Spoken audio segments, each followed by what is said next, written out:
Hello, this is Ayako Sekiguchi from Wellness Kitchen. Everyone, aren't you boiling pork?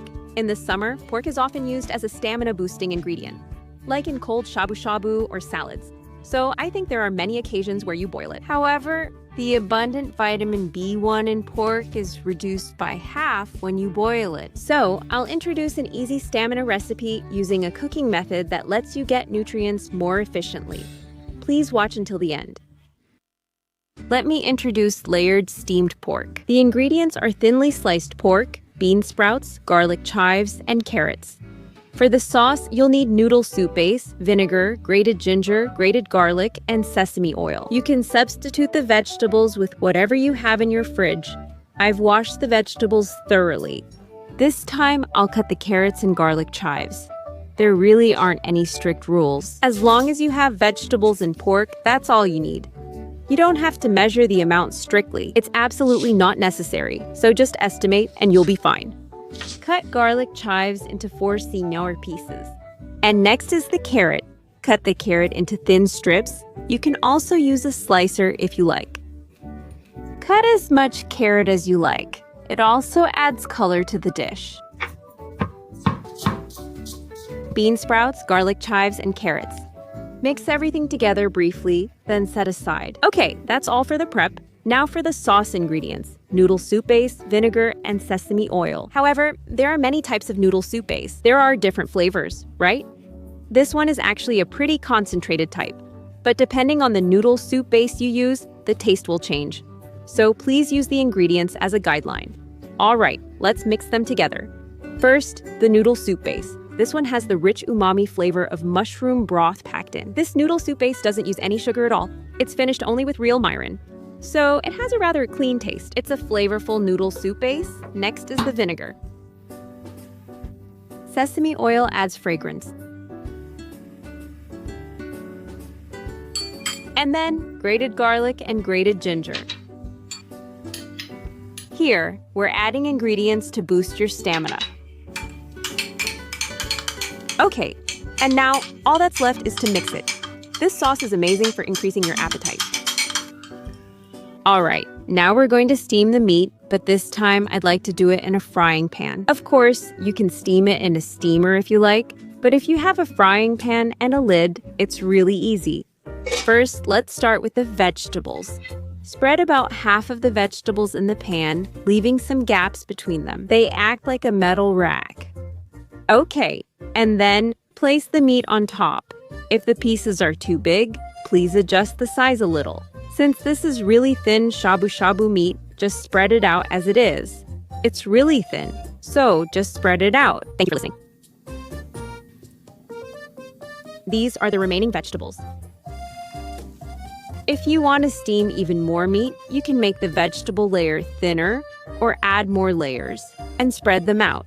So you can use a lot more meat. You can use any vegetables you like, and you can adjust the amount of meat depending on the number of people or how much you want to eat.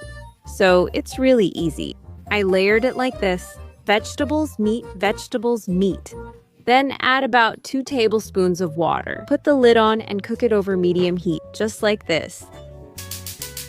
After steaming and cooking everything in the frying pan, pour the prepared sauce over it. However, please taste it first, and if you think the flavor is a bit strong, you can dilute it with some water or adjust the amount of sauce you pour over it. You can use the vegetables we used or add mushrooms, cabbage, or try other combinations.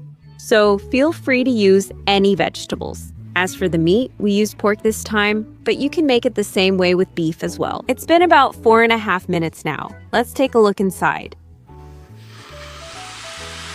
The meat is cooked and the vegetables are soft.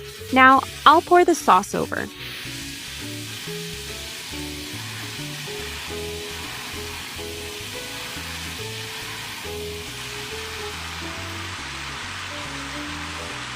The meat at the bottom has also steamed nicely and risen to the top.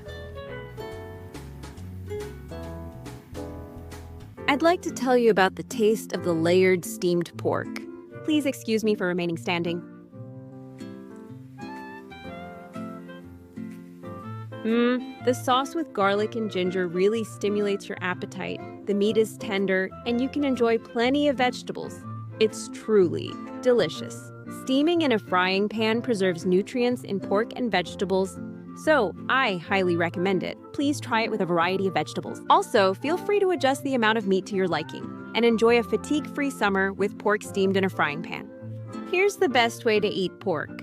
Boiling vegetables causes nutrient loss. You probably already know that, but the same goes for meat and fish.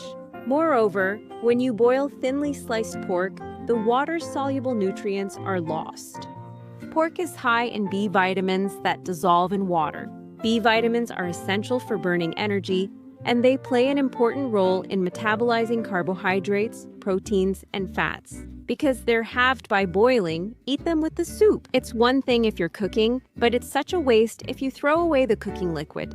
That's why by stir-frying or steaming, you can prevent the loss of nutrients. Also, vitamin B group is absorbed more efficiently when eaten together with vegetables that contain allyl sulfide, such as garlic, onions, and Chinese chives.